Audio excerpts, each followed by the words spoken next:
Jeffrey.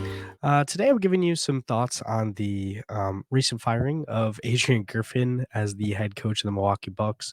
As some may know, I am a Milwaukee Bucks fan, so giving you some unfiltered thoughts is, um, I just feel like I need to get some thoughts out. And we won't be recording a podcast episode until this weekend, and I just need to talk about this now. I'll have more thoughts about it when we do, talk about it as a whole coming up in the upcoming episode. But I just need to get some initial thoughts off.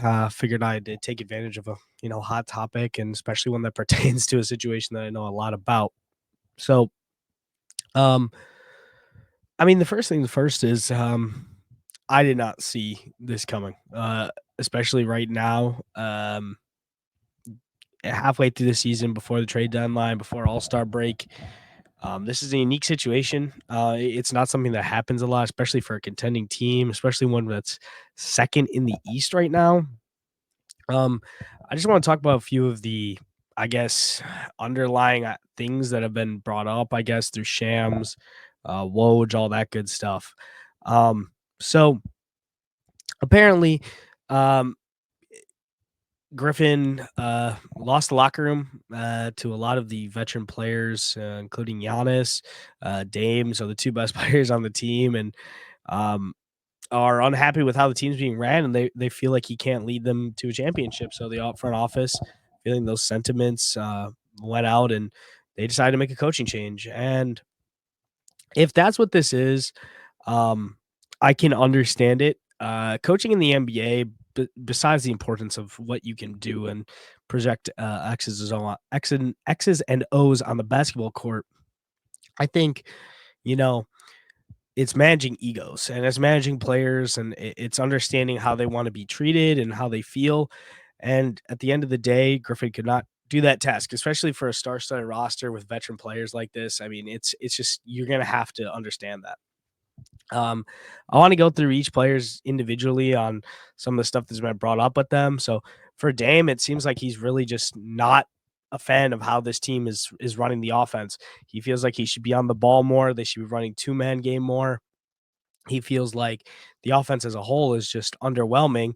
And statistically, I think you don't see that at all. It's not an I think. I mean, they're number 2 in the NBA in offensive rating right now, one of the best offenses of all time by offensive rating, which isn't really much to say in the modern NBA. There's that record's getting broke literally every season. But it's you can see it in the eye test a little bit. Dame is out of rhythm a lot more than he usually has shown that he will be, especially this late into the season.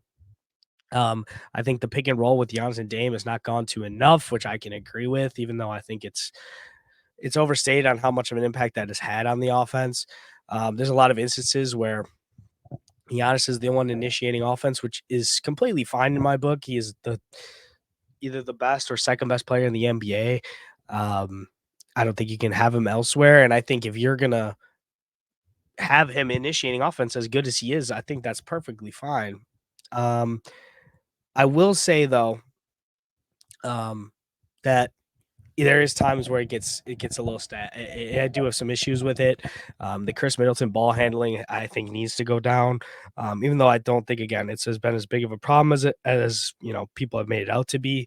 Um, but honestly, I mean, if you're looking at it from a pure basketball standpoint, you can see with the eye test that it just hasn't been working a lot. And then getting to the other players, Giannis just doesn't feel like he can coach and lead this team to a championship. And if Giannis feels that way, then it is what it is. That's what you do. I do applaud the front office and ownership for making the move. If you feel like this coaching staff and this scheme cannot get you to where you need to be, which is winning that trophy at the end of the season, it's a championship or bust team, then you make the move. And this ownership group, this front office is not scared to make moves. They're always going to be aggressive, and I applaud them for that.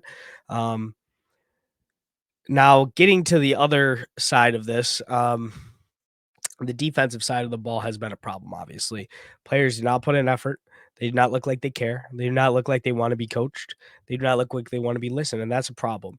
I've said that it's a problem, and I genuinely believe that there's no reason the defense should be taking this much of a step back with just a simple scheme change of switching 1 through 4, um, and still playing drop. That just doesn't make any sense to me. I think there's literally zero reason for that to be the reason for you to be dropping down to the 21st or 22nd ranked defense after being the fourth or third ranked defense last year. I just don't, it just doesn't make sense to me. I know you lost Drew Holiday, but I mean, so what? I mean, you should not be this bad. I understand there's no POA attack, point of attack defenders on this roster right now you feel comfortable with, but it should not be this bad. And I guess it was more of a coaching issue than we thought. I thought it was a personnel issue. I still believe it's a personnel issue, which I'll get to later. But whatever. Let's get into the next aspect of this is who's going to replace him. They will not be, going with the interim, which is Joe Prunty. They will not be going into the playoffs with Joe Prunty. I believe Joe Prunty will probably coach maybe the next 2 to 3 games. I think it's going to be a quick interview process. They have a short list of candidates. Doc Rivers is at the top. I'm not a fan of the Doc Rivers hire if that is to happen. Perennial playoff choker. I think you're just running it back with Bud all over again. Maybe not. I think he might be more willing to do some other stuff on the defensive side of the ball, which is really the main issue. So we'll see. Kenny Atkinson's another name that's been thrown out there. I would be intrigued by that. Hiring a coach off of another team's coaching staff mid-season it's hard to know if that's really a possibility. It is possible. It was done most recently, I believe, in 2021 or 2020 with Chris Finch, was hired off the Raptors coaching staff mid-season by the Wolves, and he's been their head coach for multiple years now. So, I don't know where you go from there. If you can get a coach that can convey his ideas better to these players and get them to actually work for them, then kudos to you. I think that's really what you're looking to do. I don't really think there's much else you can do. You're not going to get a young, innovative coach really to implement new ideas here because you can't implement those new ideas within 3 months. I mean, it's just not going to happen. So it makes sense that they're going to go after a veteran coach with established ideas. But you never know. I would be more towards Kenny Atkinson than Doc Rivers. I think Kenny Atkinson was a pretty good coach when he coached the Brooklyn Nets. I think he was fired for egotistical reasons by the staff and front office and players that went there. So I would be more of a fan of that. And he's been spending time in Golden State, and I think spending time in Golden State after whether fairly or unfairly being, ousted. He was on that championship coaching staff, if I'm not mistaken. So, he is only going to grow his repertoire there. I think he would implement a similar offensive system, what they're running right now. But obviously, I think they're going to run a lot more Dame Giannis 2-man action, Dame and Brooks 2-man action, Dame Jan, the horn. They're going to run a lot more horn and stuff like that. I think they're going to run that, but they're still going to have that flex offense that they've been running because the assistant coaching staff really isn't going to change probably that much. So, don't really know how that goes. We'll see what happens there. I don't think it'll be too long before we hear news about that. If we hear it before the next episode, we'll probably just talk about it then. But we'll find out what happens there at a later time. I am intrigued to see what happens with media with this. There's some other stories I would love to hear. I need to hear from the players on their feelings. I know they're all going to be PR trained and they're all going to give BS answers, but I love to hear at least what they're going to say, because especially with the main reason coming from the media is the players didn't like him. They thought they would like him. They liked him in camp, but from camp to January 23rd, they have had a problem with how he's been running this team and operating it. And, if that's how it is, that's fine. I understand that. I understand that the NBA is an ego and player centric league compared to other sports leagues. But they do need to address the coaching issue. I don't think you can go into any extended amount of time with Joe Prunty as your head coach, regardless. So we'll see what happens there. Um, in regards to the rest of this team, I still think they should be active on the trade market. I do not think that they should be finished. I do not care what the statistics look like. If you get a coach in here in a week, um, and for that week of play, um, they have a top 5 defense, I do not care. I don't care. You need different players on this team. Bobby Portis, Pat Connaughton have been absolutely awful this year. Um, if this invigorates energy into them, great. I hope they play better, but they still should be probably shipped off elsewhere. I just don't think they're viable playoff options at this moment. I think there's better players on the roster that can do similar things to them. And I'd be more comfortable with them rolling out those guys. Andre Jackson Jr., Jay Crowder. I'd rather have them playing right now. Malik Beasley. I'd rather have him playing right now. So I would be looking to move on from those guys, regardless of what it is, or one of them. Pat Connaughton, at the very least, I think just cannot be on this roster. Too tradable a salary, too many players that make around the same amount of money that you can aggregate with maybe another guy or two. So we'll see if they do pursue DeJounte Murray. It should be interesting. If they get a more role player type guy, Quinn Grimes, Bruce Brown, Matisse Thybulle, DFS, someone like that. We'll see. We'll see what happens there. But I don't think this is the last move that's going to be made. I don't. This is clearly a very aggressive season for the Bucks ownership and front office. If you're not playing up to the standard, I think there's multiple players on this roster who are not playing up to the standard. Some you cannot really afford to trade or move as much as others.